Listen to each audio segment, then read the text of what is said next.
इस वीडियो में आप जानेंगे कि ज़मीन की कच्ची मेड़बंदी और पक्की मेड़बंदी क्या है, कच्ची मेड़बंदी कब होती है, पक्की मेड़बंदी कब आवश्यकता होती है। इससे पहले मैं आपको बता दूं कि यदि आपको कोई भी मुझसे सलाह चाहिए फ़ोन पे तो आप कालमी फोर ऐप के थ्रू मुझसे संपर्क कर सकते हैं। इस ऐप की लिंक वीडियो की डिस्क्रिप्शन में हमने दे रखी है। दूसरी सबसे महत्वपूर्ण बात है कि कच्ची मेड़बंदी जिसे सीमांकन कैसे कह सकते हैं या हदबंदी कह सकते हैं, इसकी ज़रूरत पड़ती है। जैसे मान लीजिए कोई आपके खेत पे कब्जा किए है, कोई आपका खेत दावे हुए है, ठीक है, तब इसकी ज़रूरत पड़ती है। और मैंने इस पर जो है डिटेल में भी वीडियो बनाया है, ठीक है, पूरा डिटेल में वीडियो बनाया है 9 मिनट का, उसके भी लिंक वीडियो की डिस्क्रिप्शन में दे दूँगा। देखिए, और इसमें मैं जो ख़ास बात करूँगा, जो मेन बात जो है वो है कच्ची मेड़बंदी और पक्की मेड़बंदी में क्या अंतर होता है। तो देखिए, कच्ची या पक्की मेड़बंदी तभी होती है जब आप धारा 24 के अधीन उपजिला अधिकारी के यहाँ आवेदन करते हैं। उत्तर प्रदेश राज्य संहिता की धारा 24 जो है उसके तहत आवेदन किया जाता है। कुछ अभिलेख जो होते हैं वो जमा कर दिए जाते हैं, 1000 शुल्क जमा कर दिया जाता है, और जो भी आपके मेड़बलान काश्तकार हैं उन सभी को नोटिस जाता है। नोटिस जाने के बाद देखिए क्या होता है, नोटिस जाने के बाद उसका होता है सीमांकन, ठीक है। जैसे मान लीजिए आपका कोई प्लॉट यानी कि खेत है, ठीक है, और आपका कोई कब्जा किए हुए है, आपने उसकी सरकारी नाप करवानी थी, ठीक है, तो सबसे पहले उसका प्रारंभिक सीमांकन होगा। उसे ही आप कच्ची माप कह सकते हैं या उसे प्रारंभिक सीमांकन कह सकते हैं, जिसका ज़्यादा महत्व तो नहीं होता है। उसमें सिर्फ ये देखा जाता है, लेखपाल कानून को आएंगे और प्रारंभिक यानी कि जो कच्ची मेड़बंदी है वो करेंगे, यानी कि वो नापेंगे और वो ये देखेंगे एक्चुअली आपका खेत जो है वो कौन कब्जा किए हुए है, आपका खेत किसके खेत में निकल रहा है, ठीक है, वो देखेंगे।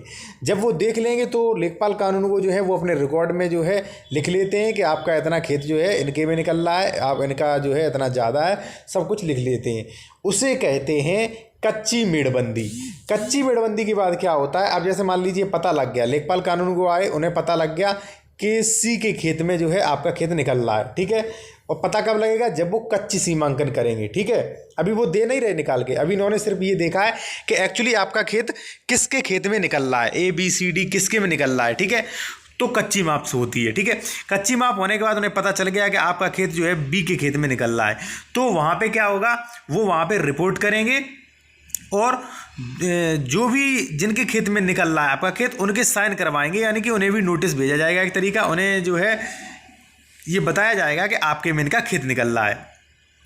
तो रिपोर्ट दे दी SDM को। रिपोर्ट के बाद जो है जिसके में खेत निकल रहा है उसे एक आपत्ति का अवसर दिया जाएगा कि वो आपत्ति दे कि आपने उसके खेत पे क्यों कब्जा किया और आपका खेत जो है वो क्यों ना निकाला जाए, ठीक है। तो आपत्ति का अवसर, आपत्ति मान लीजिए दे भी देता है या नहीं देता है, कुछ भी होता है, तो आपत्ति के बाद जो है SDM आदेश कर देते हैं। SDM के आदेश के बाद जो है पक्की पैमाइश होती है। पक्की पैमाइश में क्या होता है, जो लेखपाल कानूनगो ने पहले जिनके खेत में निकल रहा था खेत, पहले उन्हें लिखी थी, जो लिखा था उसी के अनुसार जाएंगे SDM के आदेश के अनुसार, तब वहाँ पे पत्थर नस्ब करेंगे, वहाँ पे जो है पक्की खुड्डी गाड़ेंगे, वहाँ पे पक्की जो सीमेंट की खुड्डी होती है वो गाड़ देते हैं, उसे पक्की मेड़बंदी बोलते हैं। इसके बाद आपका कब्जा वहाँ पे दिलाया जाएगा। तो देखिए, पक्की मेड़बंदी में क्या होता है, पक्की मेड़बंदी SDM के आदेश के बाद, आपत्ति देने के बाद, सब कुछ होने के बाद पक्की मेड़बंदी होती है। पक्की मेड़बंदी पर लेखपाल कानून को जो सीमेंट की खुड्डी होती है वो गाड़ देते हैं चारों तरफ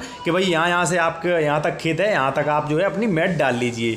दूसरी बात है, अगर कोई दबंग आदमी हुआ तो कोई भी डरने की जरूरत नहीं है। लेखपाल कानून को पुलिस बल जो है वो पुलिस बल का प्रयोग करेंगे। यदि मान लीजिए लेखपाल कानून को नहीं वहाँ पे कुछ कर पा रहे हैं तो वहाँ पे SDM जो है वहाँ पे पुलिस फोर्स के साथ आपकी जो है कब्जा दिलाएंगे।